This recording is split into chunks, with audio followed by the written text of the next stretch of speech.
your right hand. You do solemnly swear the testimony you're about to give in this action shall be the truth, the whole truth, and nothing but the truth, so help you God. I do. Please be seated. Please state your name and spell your first and last name for the record.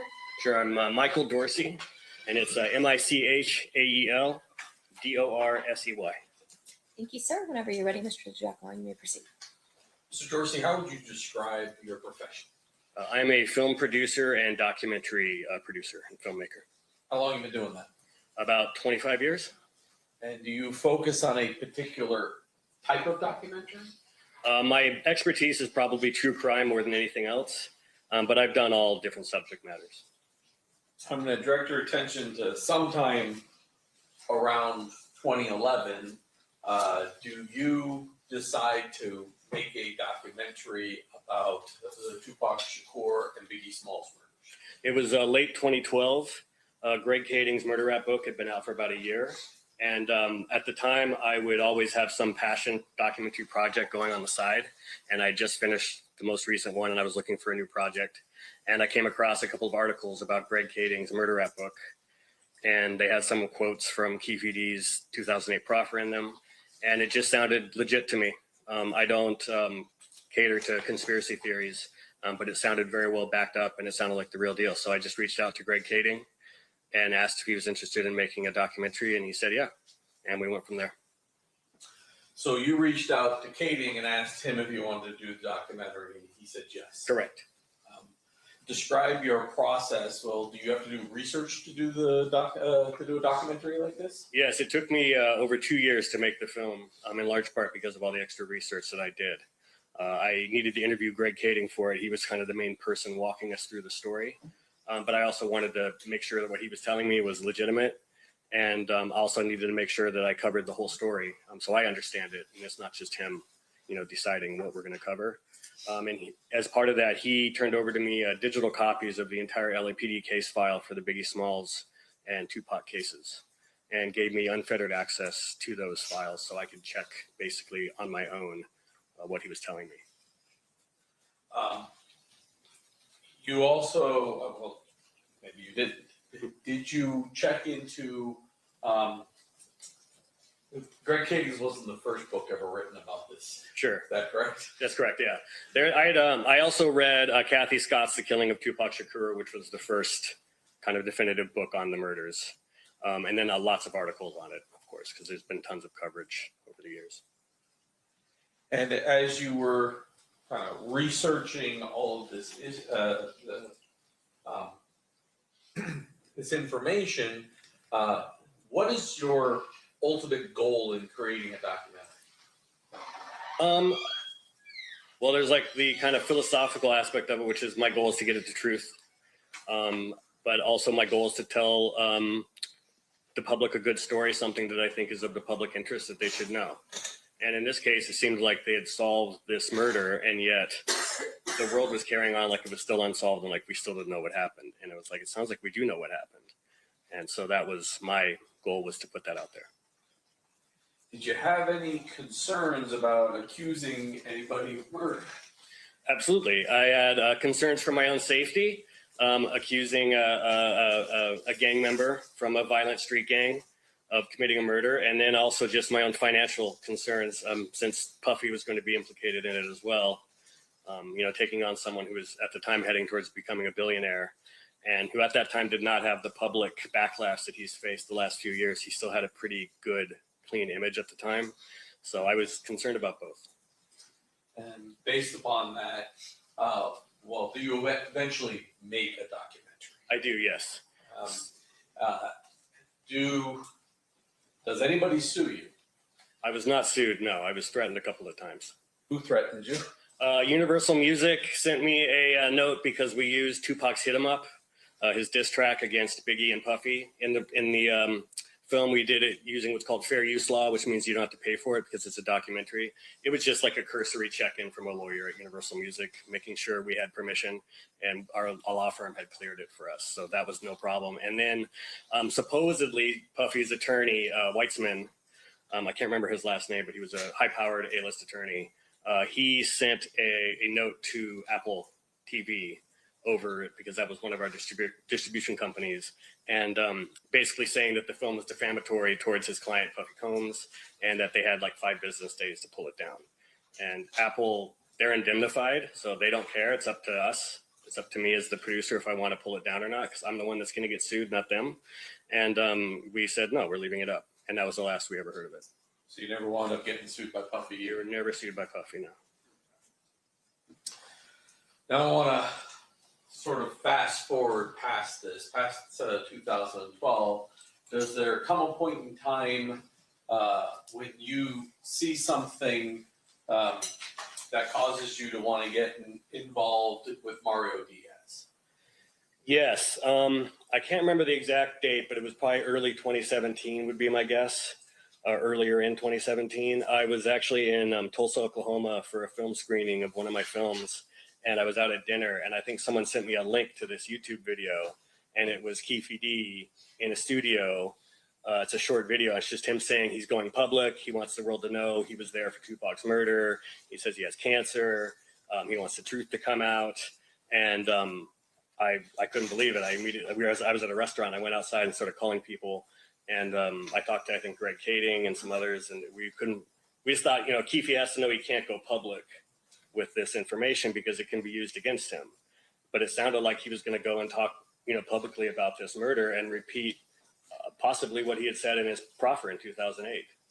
So we went from there, and then that's when I decided, I wanted to get involved with it. And ultimately, are you retained as a subject matter expert for the production done that's now known as Death Row Chronicles by E1 Entertainment? Yes, I was a consultant, technical consultant, and I was an on-camera expert as well. So they interviewed me. I'm going to fast forward a little bit and come back to that. Subsequent to your involvement in Death Row Chronicles, have you continued to sort of follow these murders, investigations, the case, everything else? Absolutely. 2017, when he recorded the interview for Death Row Chronicles in July of 2017, we were actually in production on Unsolved at Universal, which was a scripted series based on the murder rap story. So that was happening concurrently. And then he kept going public. He kind of laid low, I think, for a year and a half or so.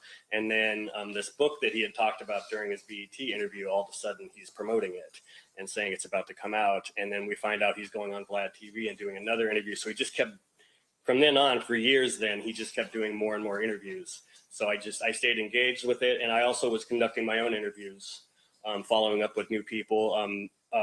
James McDonald, Mob James, who I believe testified, I conducted his first ever public interview back in 2017. We convinced him to go public and tell his story. Since then, I talked to multiple gang members, gang detectives from Compton, detectives out of the LAPD, anybody who might have information on either Biggie's case or Tupac's. In particular, back in 2012, when you kind of reviewed the information that was available, was there any information from Trayvon Lane or Roger Williams within kind of the case file as statements that they made about what happened that night? In the case files, were there statements from them? Yeah. Not really, no, because Trayvon, they don't cooperate with the police. There was an FI card from Buntree, Alton McDonald, who's James McDonald's brother, that they had talked to him at the scene and he refused to cooperate, but they noticed that there was a bullet hole in his car. And then subsequently, I've interviewed Williams, Neckbone. I interviewed him a few months ago, and I've had private conversations with Trayvon Lane. In particular, Buntree is deceased, and Yes. was deceased even Yes. before you became involved in the project, on any project. Correct. He was murdered like 20 some years ago.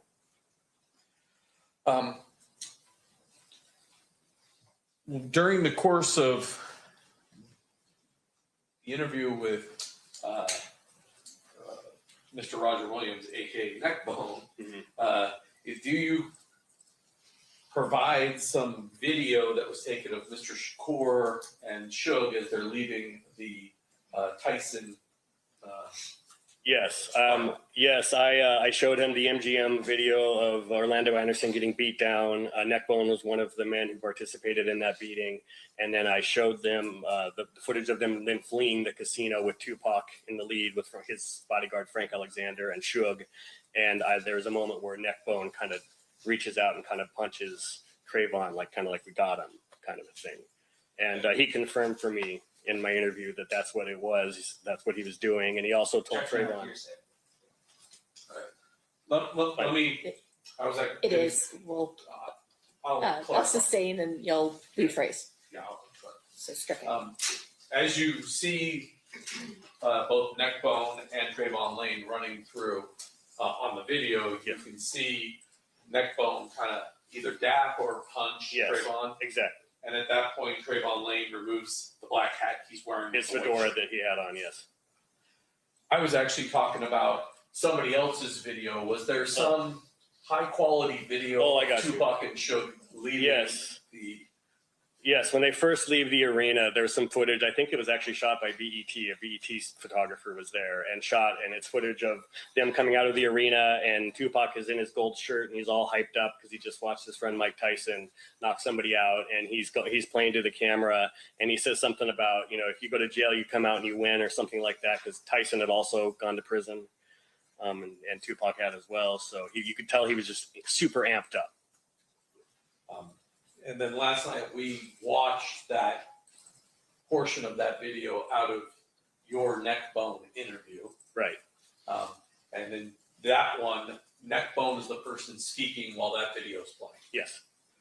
Judge, I have marked in my hand the clip of just that Tupac and Shug at the MGM coming out of the fight. Has the audio removed. Okay.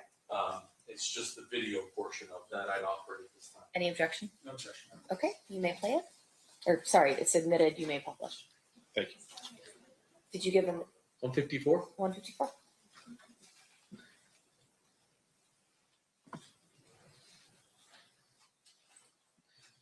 I went to my exhibits. They disappeared.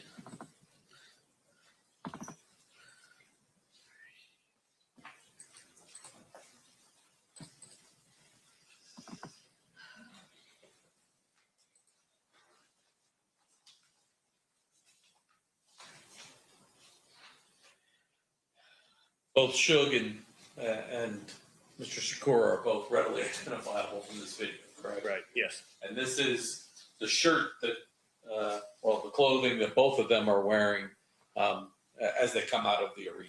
Yes, and there's photos of them beforehand in the casino in the same outfits.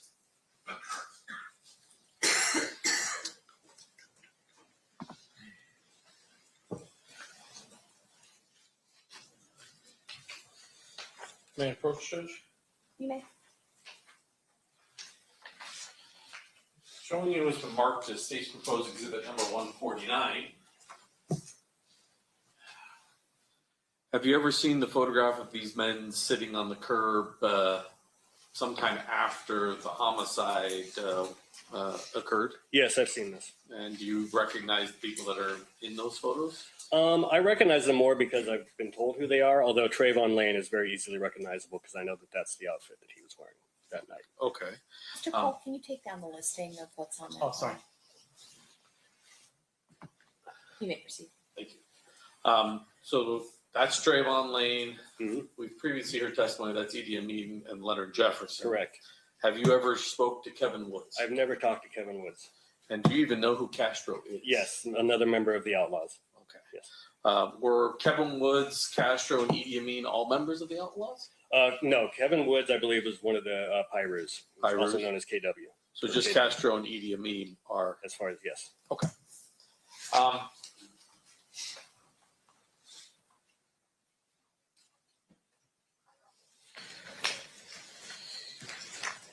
You got a little bit ahead of me, but during your research into this case, you had access to the Biggie Smalls file.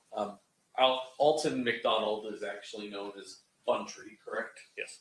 And you mentioned this, there was a record of the fact that he was field interviewed by the Las Vegas Metropolitan Police Department in the night of the homicide on Flamingo. Yes, And at that time, he was driving a black 96 Toyota Supra, yes, and it had a bullet hole. yes. Did it say where the bullet hole was? No, it just said vehicle took bullet impact, And that he was uncooperative. and that he didn't want to cooperate, of course, yes. Now, you've also interviewed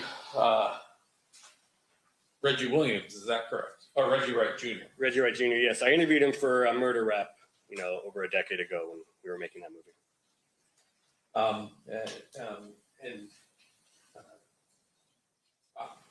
I'll leave that alone. I just want to get a few other pictures into evidence with you. So during the course of the 2008 proffer, there's a mention of greenblatts. Yes, And sometimes it sounds like greenbacks. yes. Were you able to eventually identify that location? Yes, it's very obvious. It's a New York deli. It's been there since the 20s. It's very famous. It's on Sunset. It matched the description. And also the way Keefe described the upstairs and downstairs and where the liquor area was, it was clear that he was talking about Greenblatt's. Showing you is marked the state's proposed exhibit number 152.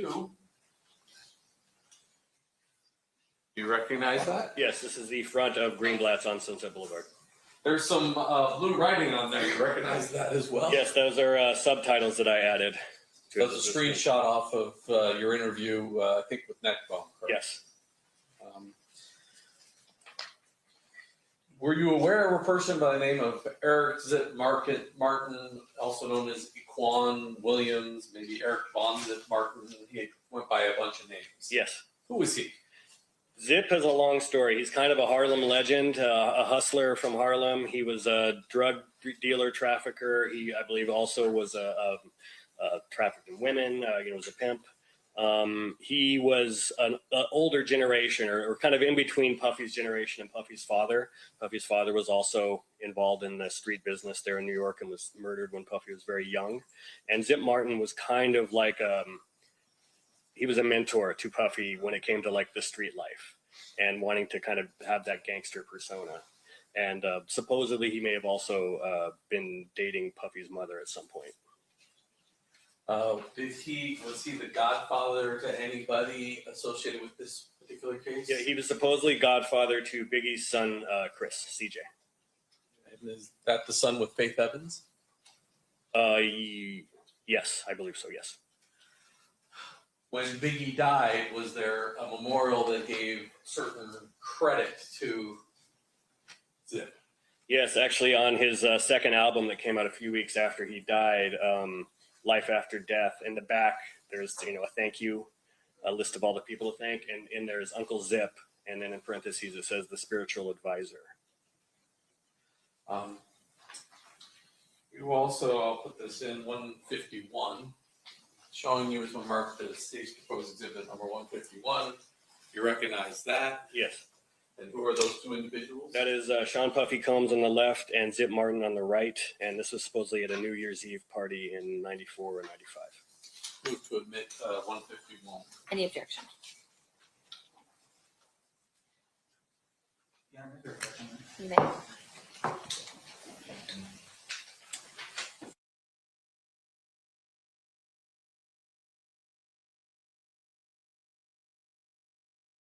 Come on, homie. It's bullshit.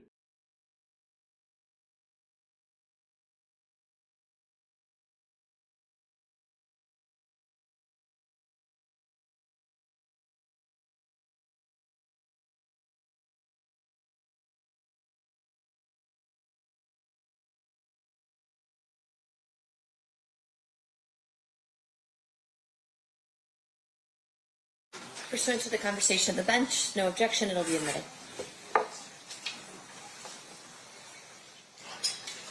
You may publish if you want, or whatever you want to do with it. I think we got to do both. I'm not sure I did 152 yet. So 152. That's one of the shots that you had of Greenblatt's, Yes. and then 151. That's Mr. Martin. Yes, on the right. And who's the guy on the left? Left is Sean Puffy Combs.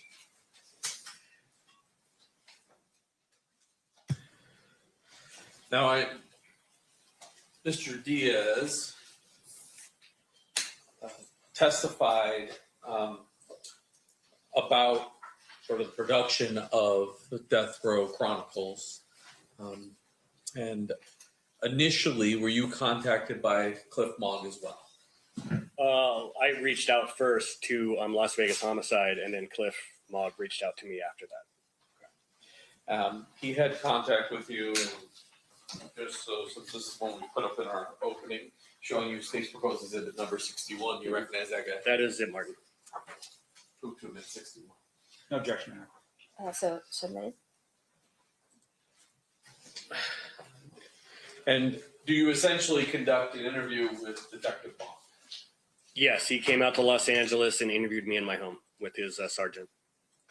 Was there a request for all of the underlying supporting raw data / footage associated with the two interviews you were involved in 2017? For Death Row Chronicles? Yes. Yes, it wasn't so much a request, but I told him, I figured you could just subpoena the raw footage and get it. I didn't know yet that, there's laws and that it's kind of up to the entertainment companies if they want to turn over footage or not. They can't be compelled to.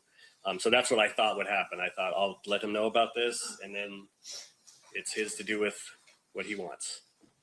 Sometime after the indictment of this case, did you learn that we were unable to acquire the raw footage of that? Yes, and I was even included on some of the email threads at my request because I was also reaching out to Paramount. Paramount Pictures attorney got involved. Paramount owns BET. And I think someone at E1 got involved, and they were initially saying no. And since I work in the business, I was trying to work it out with them, how they could get that footage over. And then ultimately they did give permission for it to be shared. Did you have footage, or I shouldn't say footage, Right. did you had your own raw data at that point that was also authorized to be disclosed? I did. Explain to us how the setup was. Sure. So my reason for being hired onto Death Row Chronicles was a technical consultant, but mainly it was tied to Keefe's interview. I helped Mario Diaz write the questions. And then on both days of the interviews, they had me in an office there at E1's studios, or their office building. I'm down the hall from where the production studio was, where Keefe was being interviewed. And they gave me a headset so I could listen live to the interview as Mario was conducting it. And then I was texting follow-up questions to Mario while he was in the studio as things came up. Were you recording your audio feed? Yes, I took the headphones off and I made my own recording with my phone. At some point, do you learn that the only thing that's we could acquire from E1 Entertainment was an actual transcript of the tapes themselves, but not the tapes? Correct. Yes. And then did you provide us the audio to your that you had done during these two interviews? Yes. Once you subpoenaed me, I sent over my audio. And was there, are you aware of either gaps in your audio or additional audio that wouldn't have been in the transcripts? Yes, there's sections where I was rolling, and I'm sure they were rolling also, but they're only going to transcribe. The reason of making a transcript for a production is the pertinent parts of the interview that they're actually going to edit into the show. So it's so that when the producers go to figure out how they're going to edit the show together, they have a transcript and they can tell the editors use this segment here, use this segment here, use this part. There's a lot of chit chat stuff that I had that they might have also had that was not transcribed because it was just chatter. It's never going to be used in the show. There are also some sections where I probably was rolling when they might have already cut. And lastly, there's a few moments where in the first interview, one of my audio recordings, the file was corrupted. So I lost about the last 4 minutes of it. And then during some of the interviews, I didn't always know when they would be done with a break, when they had come back and were already rolling again. So there's a few times when I missed maybe the first few minutes of a new segment.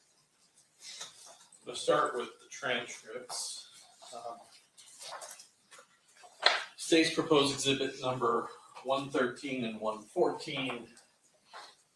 First of all, you recognize the front page as being the original transcripts that were generated off the tapes. Yes. And then did you become aware that we took your audio, transcribed the additional audio, and then anything that was not on your audio, we highlighted in yellow to Yes. identify you didn't have it, but it shows in the transcript. Correct. Yes. And so these should be as complete a record as we have between your audio and those videotapes for the 2 interviews that occurred in July of 2017. Yes. Correct. Judge, I move to admit both 113 and 114. Any objection? Madam Mayor, Coach. Yep.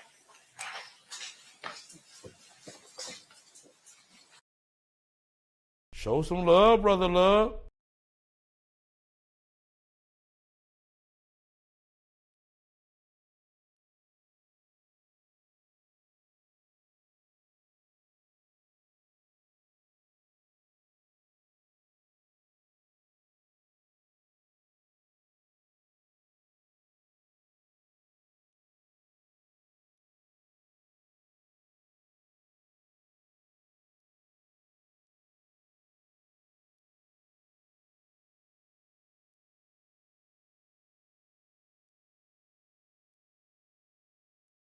I'm done, big dog.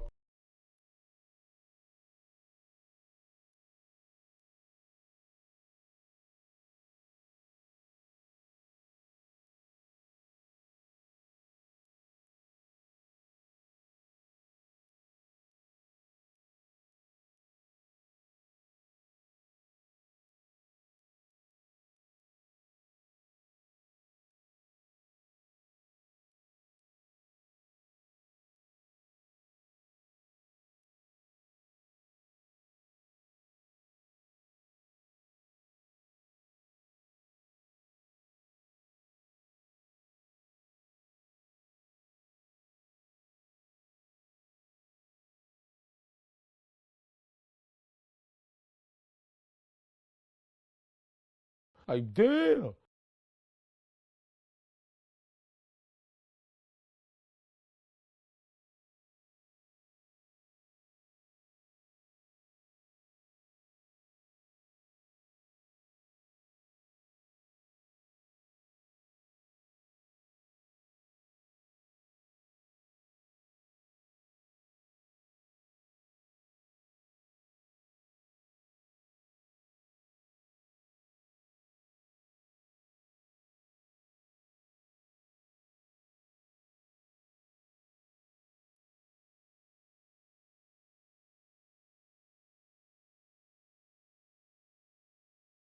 All right, pursuant to our discussion at the bench, the transcripts will be admitted over objection. And that will be as 114 and 15? 114 and 115? 113 and 114. 113 and 114. Thank you. Mr. Dorsey, I want to give an example to the jury about what we're talking about here. And I'm done, big dog.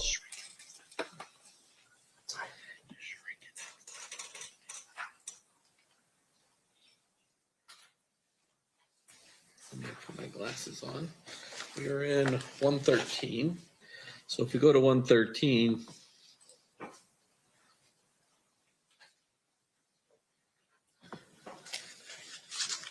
and we roll down to about page 28.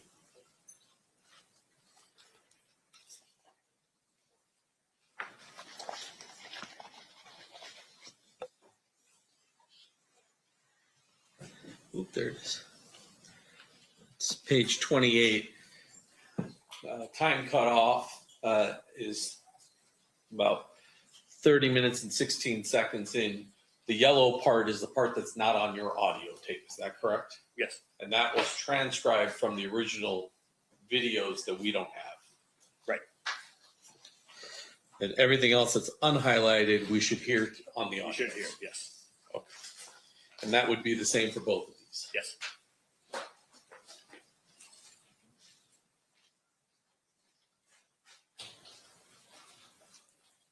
In addition, I've had marked both the July 17th, 2017 as 121 and the July 18th of 2017 as 122. I'd offer those as well. Any objection? No objection, Your Honor. So admitted. And well, we got about 40 minutes, Judge, so I would start 121. Okay.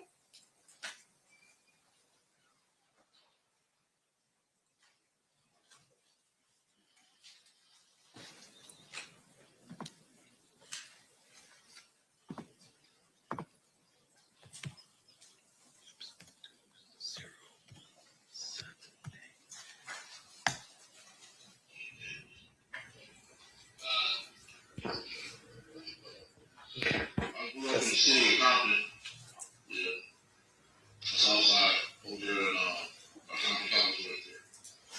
And what was Compton like? It was when I first started. Compton was when I was I moved here when I was like 3, and it was literally white, all white. It was the first black family on the street. Yeah. We moved from Watts. Oh, right. But you still grew up in LA. I don't think he's lying yet. And how did it change during the 60s, 70s, and 80s? In the 60s, it was mostly all white. But 69, 70, 71, they started moving out. And more black families was coming in. And when did it get dangerous? When did it start getting dangerous? When did it start to get dangerous? Yeah. Oh, about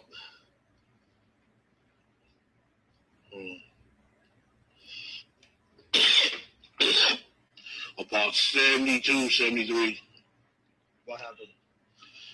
The gangs started coming in. Like the first Crips were the Grandies and the Blue Hills right there on Alondra right there. Grandy Crips. So you were part of that history, the initial sort of, gang. Yeah, I was there when the first, was when it first started. That noise, and I'm Yes. stopping this at 1 minute and 45 seconds, it looks like. Yes.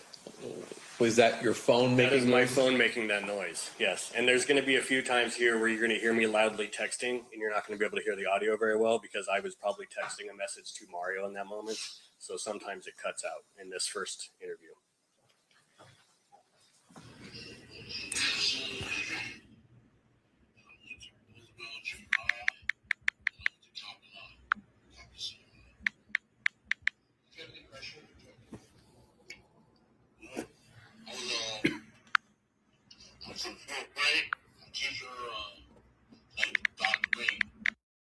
Maybe approach. Okay.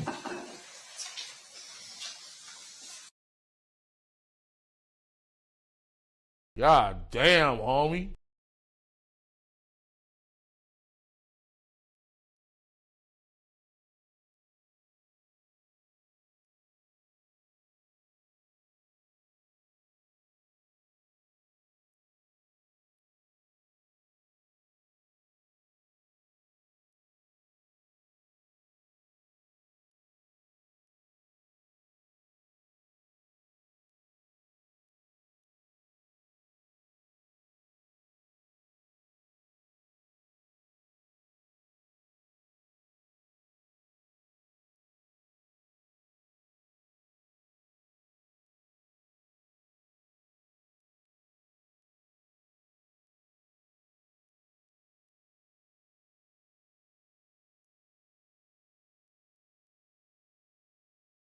Show some love, brother love.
dice and stuff like that. Later on, they change. You know, they change it. Hang on, really? Yeah, like what you do? What I do to make money? I was shooting dice at first. Gambling, high school gambling. So tell us about Tessa first. How'd you end up? Well,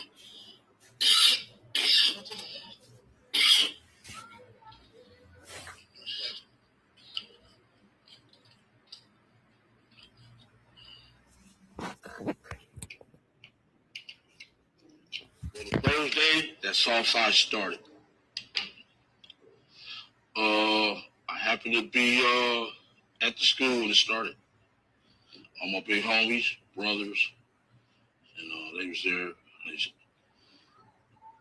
I was shooting dice. My dad rolled by, and he seen me. He said, Papa, what the hell are you doing? I said, I'm shooting dice.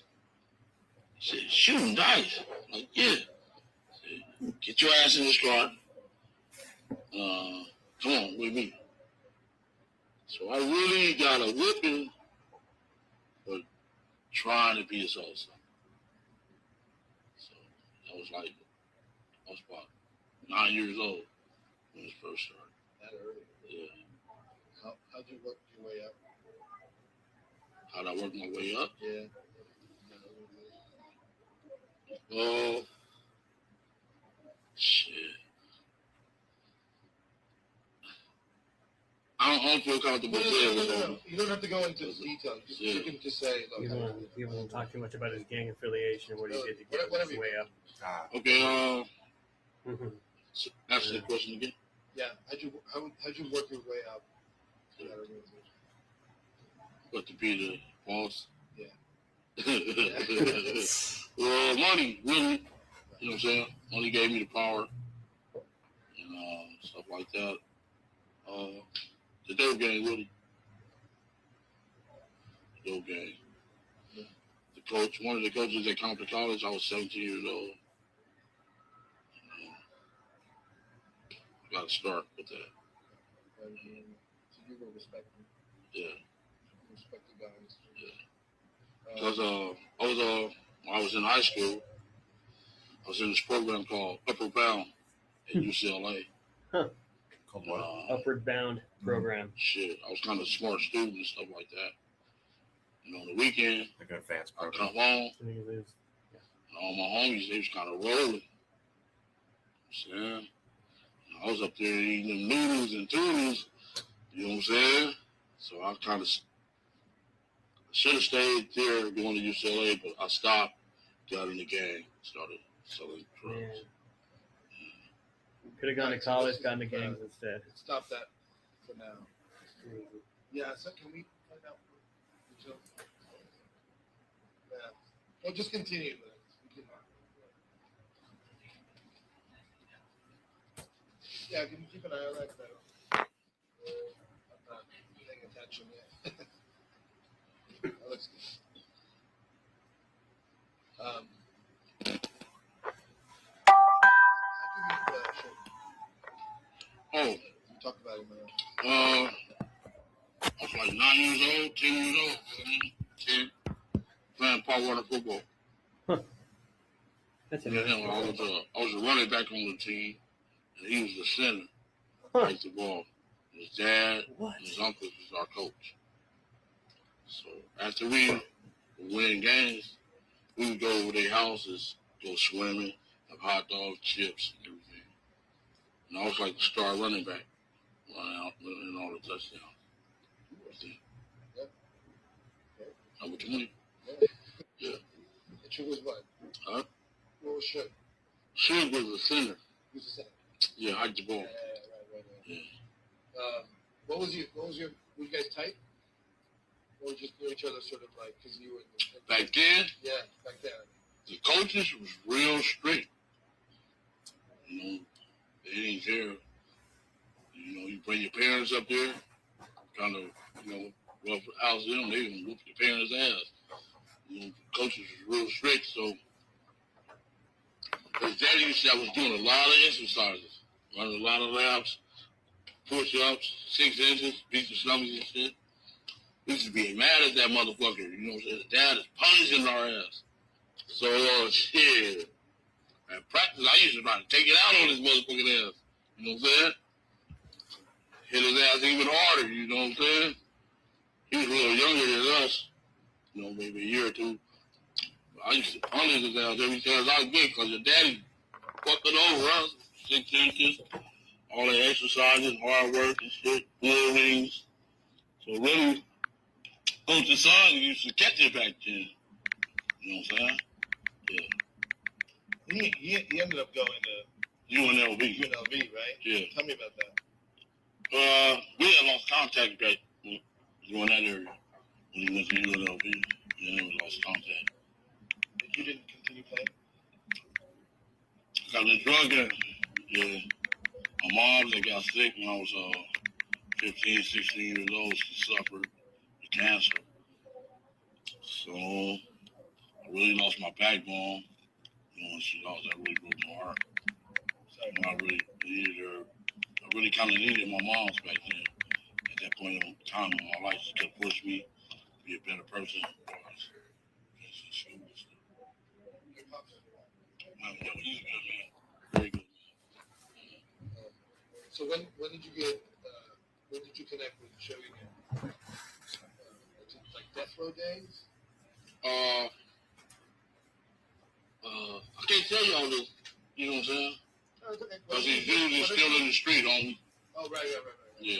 So forget about that. Now, talk to me about Death Row. When he started Death Row, were you connected? Yeah. I was rolling, yeah. Business? Yeah. I was big time, man. Real big time. I was bigger than him and Paul. How was that? I've heard that before at the beginning. Oh, really? Yeah, because they're like when they started hanging out with Puffy in like 93, 94. They're Can't say like, what I want to say because my you wife. go to a concert with him, would Puff pay for your room? Be like, I didn't even fucking pay for my room. We had more money than they did. They were just a little startup company, music label. Right. Like we were rolling. Like, what are you talking about? I don't need to pay my hotel room. The other way around, if anything. Yeah. It's a hell of a life, man. Being the king like that, the boss, all different areas, different states. It's home, man. I was having fun, man. You see a lot of money come through. Yeah, really. Like 3-4 million every month. All They made 3. How did Suge What are you saying? earn his reputation as a technical? That's what everyone thinks about. You know him differently. well, you guys think to yourself, That's what I'm saying. Yeah. Who's the real Suge? He went to college. He just like the rappers. They want to be gangsters, but they're not. Great line. You know what I'm saying? College guy, a rapper. Great line. They're not no gangsters. They rap about what we do. You know what I'm saying? Talking Real about Suge. gangsters do. You know what I'm saying? That's just like Tupac, Biggie. You guys ain't no gangsters, They just rap that. They don't represent that. Suge, Suge had the industry scared. He didn't have the street scared. I knew him since he was a kid. Great You know what I'm line. saying? I knew he wasn't like that. You guys thought he was like that. I never thought he Suge had the industry scared. He never had the street was a scared. college kid. Yeah. That's a great line. A college kid, you know against you.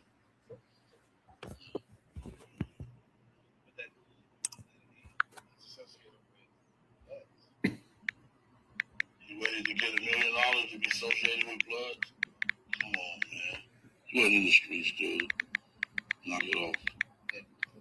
I want to get the real story. You know what I mean? Yeah. But This is what this film is. It's like the guy knocked him out at the barbershop, the barber. Come on, man. Yeah. I've been that. Since we played football together.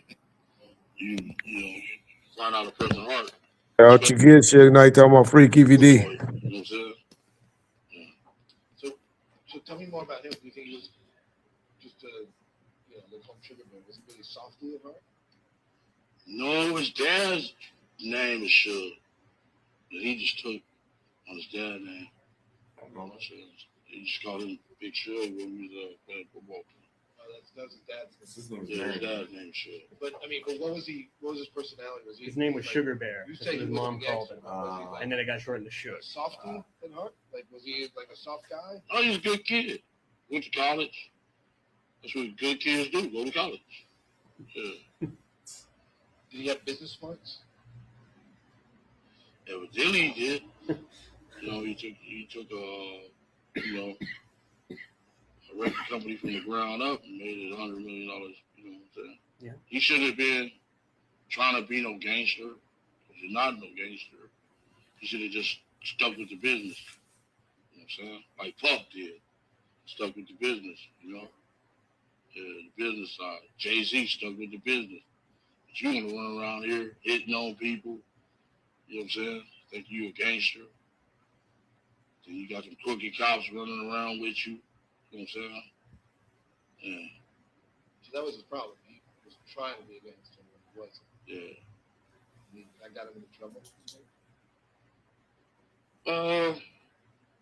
Really, you can't be out there faking. You know what I'm saying? You really can't be out there faking at all, because you will get exposed.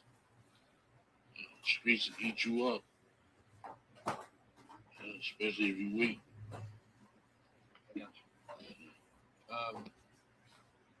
So, real quick, to talk about Death Row again. So, when did you first hear about Death Row? Like when they were doing really well? Were you excited? Were you around that whole scene? Dre and Snoop, all that stuff? Or were you not so close to that? I was handling my business, man. I wasn't worried about no, you know what I'm saying? Them dudes rapping about Can that what dude I out do. there give me a Coke? You know That dude that's getting our lunch They not orders. really Their way to like that. like page They that rap guy. about Or... what gangsters do. I have no idea. I'm not no That dude's gang name, member. you don't know who that guy I'm not is? a gang member. Okay. If I see him walk by. It's a difference. When we were talking to my office, you told me that you delivered the money for the, for the startup money for sure. That can get me hurt on y'all. You know what I'm saying?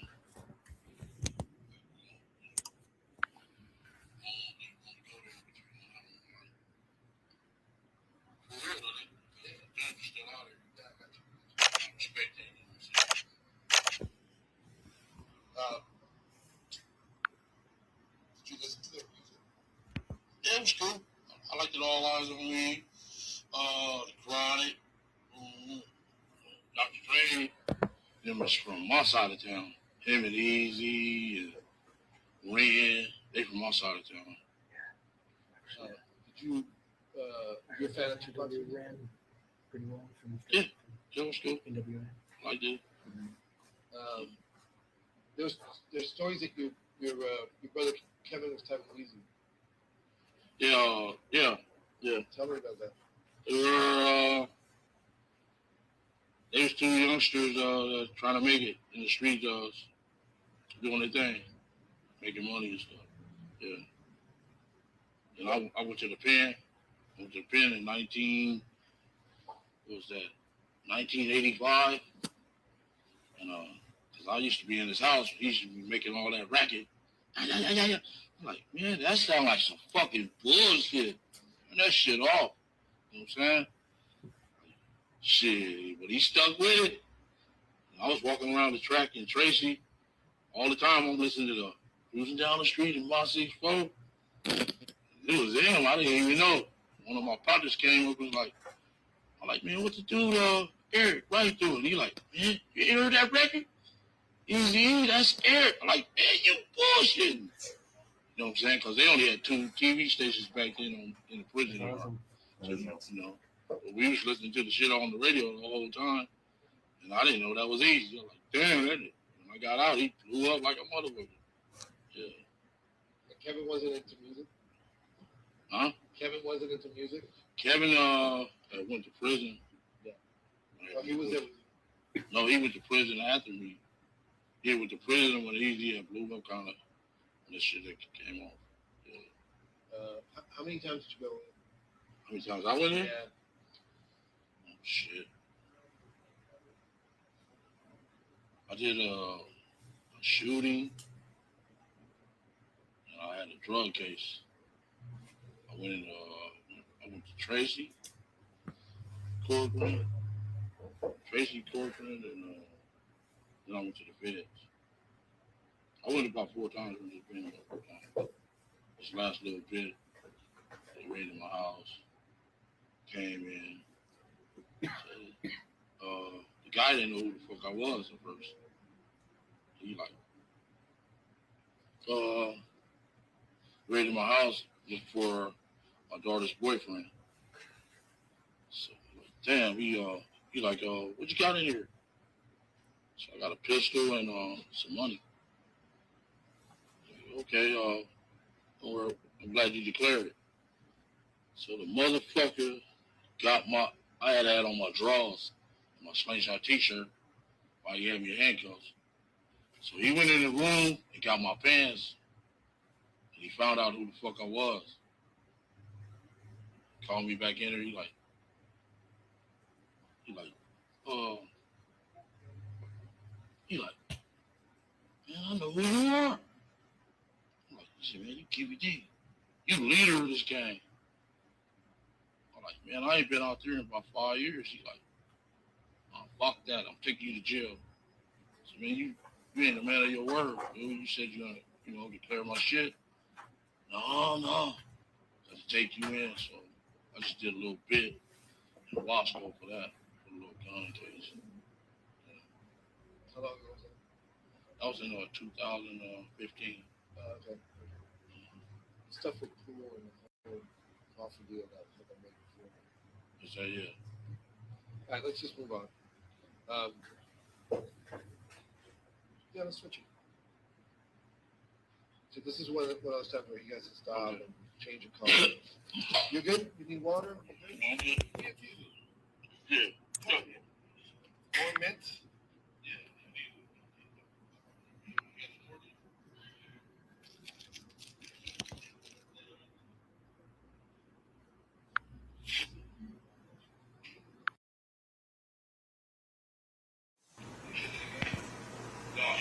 Anyways, Feel all right?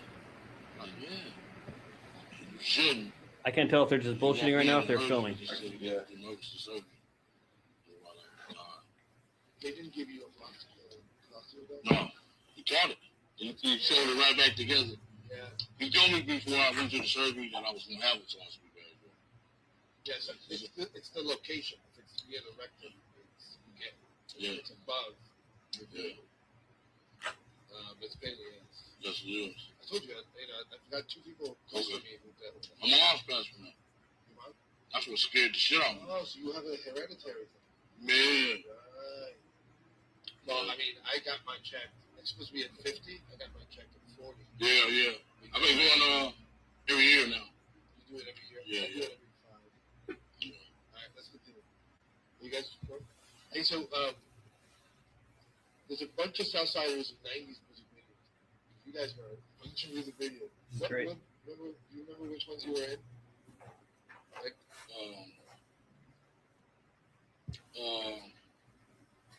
is that Mellow? Yeah. All of Easy. One of my brothers is a famous actor in every Easy videos. He come getting every time Easy used to get a video. Pick him out, older brother, every time. Every single time, every single Easy video. so was that fun? Was that something you guys did all the time? TV, I didn't want to get exposed like that because of the type of business. Like your nephews and I was in one the Mellow video. Just that mellow. That's the only one I ever got in. But other than that, I don't want to be exposed like that. Try to stay undercover. Under the thing. Is it true that you guys provided lowriders for some of the youth directors? Yeah. How's that work? We had only the hydraulic place in Compton called Compton Hydraulics. So people used to call up there and ask for lowrider cars. Like, what's the dude named Batman? Little dude, Chris Stowe's boy, what's his name? Batman? Batman. The little dude, what's his name? Marcus Houston. He used my car before. He was in a little group. What was that little group called? Well, there was 3 little boys in before E2K. Marcus Houston was in. Yeah, they had a little group. They used my cars. But they used to call up to the shop. Different actors and different people used to call up and get our low riders. And then there's that famous Usher. Yeah, that's my 64, yeah. He was a little kid, about 14 years old. Usher. Usher was a little kid, about 14 years old. And they needed to use him and Brooklyn needed to use my car. Let him use it instead. He was dancing all on the hood and shit. Like, damn, I can't believe when I see the video what the fuck you were doing. You don't do lowriders like that. Guess the East Coast don't know. They didn't know about that type of shit. Yeah. I saw some footage of That young was my Usher baby, somewhere. like my wife. Okay, doing that video? I think You know so. what I'm saying? Yeah. My lowrider. Look it up. So they fucked it up and what happened? I had to go get the whole car repainted. The candy paint, candy brown. So they had to $4,000 paint job. They paint the whole car because it came mix and match. It was sponsors. So they paid for it. And little Usher was telling his mom, you buy this car. Can't buy my girl, you know what I'm saying? Not today.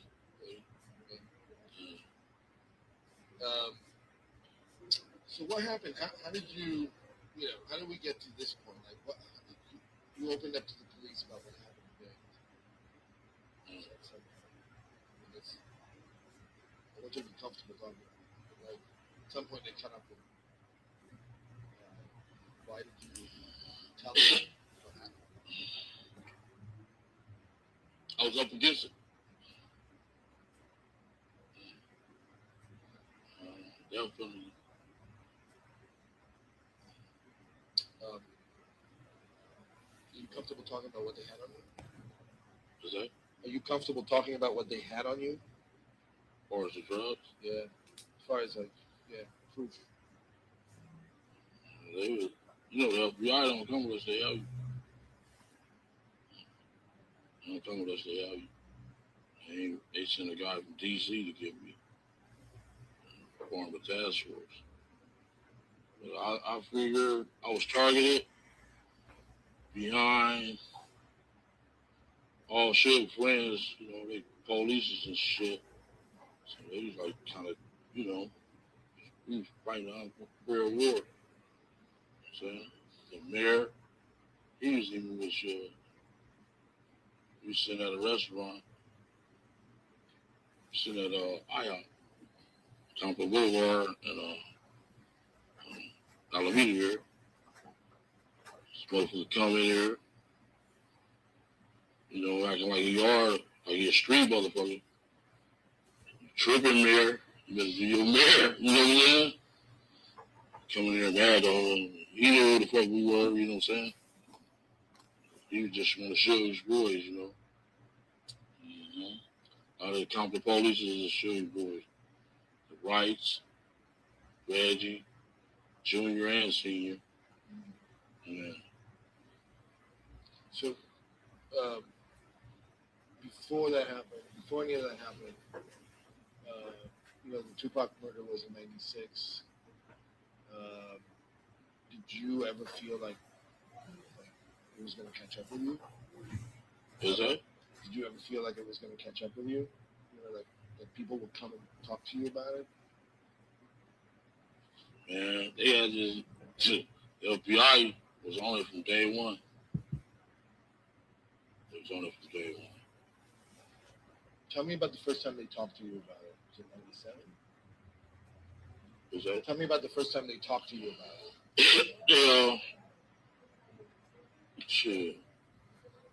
They didn't talk to me till I went to the feds. 98. They never can catch up, come up with me. Every time they raided my houses, I would never. But at that time, you didn't tell them anything. You just told them Barking up the wrong tree. I was just, but they got all the bottom feeders. You know what they do? They get all the bottom feeders. All of them motherfuckers just sold me out. They kind of hurted me, So all I did was help them dudes out. Had they back, no matter what. Make sure the money, the pockets was right, families were right. So, you know how the feds do. Get all the bottom feeders. Lead them up to the big man. Like you go down a snowball down the hill. Everything you caught on, Shit. Just said Mario. Yeah, they're a motherfucker. Just said Mario the first note. you talked to the cops in 98. You said they're barking up the wrong tree. You thought you were done. No. When I was in the feds, they came up there every month, making my life miserable as hell. And then, but at least you got, 12 years until they caught up with you, 2010 or whatever. I was a little smart, I guess. But the dude said he was gonna get me. I promise you. That motherfucker was so cold. His eyes was piercing. This fair dude named Holiday. That dude made my life a miserable hell. Living hell on, but ever since that night, seemed like dude stuck his head up my ass on me. You know what I'm saying? He's a special agent in charge of the major crime unit. Ever since that night, that dude been making my life miserable. I did 5.5. Motherfucker came up there at least 10 times. Told the warden, who you got up here? He's a serial killer. Like, oh, fuck. You know what I'm saying? Killing rappers. What was your relationship with Puffy like? How did it evolve? Like you guys were cool, and then you hung out a lot together. When he used to come to California, we used to meet up and have fun. I was a baller, dude. In fact, I was doing better than him back then. Shit, have fun, man. Did he ever talk about shook? Did he ever talk about getting scared? You fucked up. What's that? I said, did he ever talk about shook? Did he ever talk about being scared and all the bullshit, go back and forth, the East Coast, West Coast shit? You talked about that later on in our relationship. That's right. That's what I mean. Like, when did we get to that spot, that place where you guys were talking about that? I remember my boy Zip was rolling up, we was going to the club one night, rolling up green leaf in the neighborhood. His phone on. He was like, I guess they must have fucking blanked it. Something, I don't know. He's like, man, let me speak to Keefe. So got on the phone. What's up, dog? He's like, man, I'm giving a concert out there. You want to tour on the West Coast? We was think it's cool to come out there. I said, why it wouldn't be cool? He's like, the big CEO guy. CEO guy? He's like, yeah, the big guy. I knew what he was talking about. Like cold work and shit. So I guess I was kind of scared of the guy. So we went to the Irvine Meadows. It was some jam. Oh, Concert. We had the hottest song out in the world. You know what I'm saying? Shit, that song was One More Chance. in on the stage. Suge was right there. I came off the stage. He asked me, "Man, how you know that?" Same way I know you. So after that, then after that, we went to the San Diego concert. Matter of fact, the Dallas Cowboys stayed in the same hotel we stayed in. God, he's down all That was the cool. same details. Beyonce, As he did 10 years ago.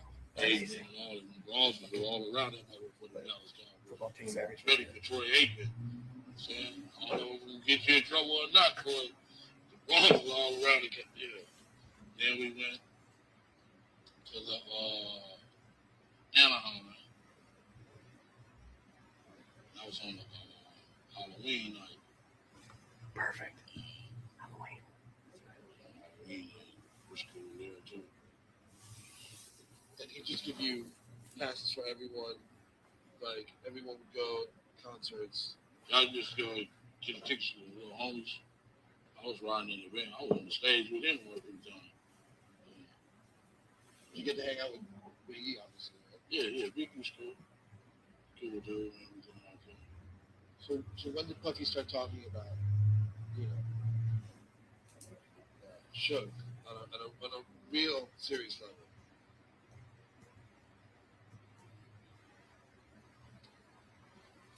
He was back there.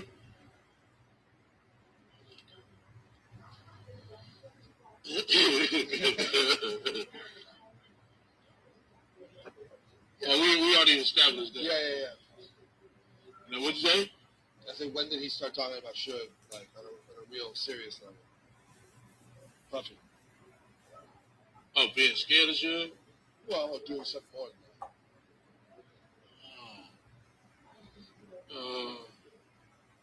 I ain't really comfortable talking about that right now. When you see me in that suit, you got me. Right? Okay. I'll be able to talk that out. So let's take a break.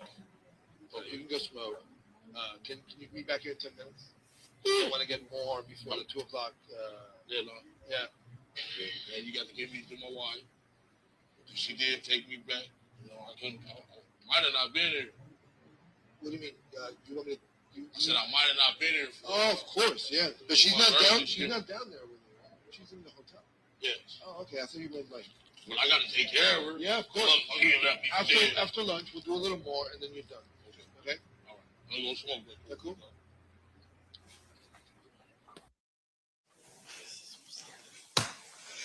That's probably a really good breaking point. Where are we at time-wise, just so we can put that on record? 35 minutes, 17.7 seconds.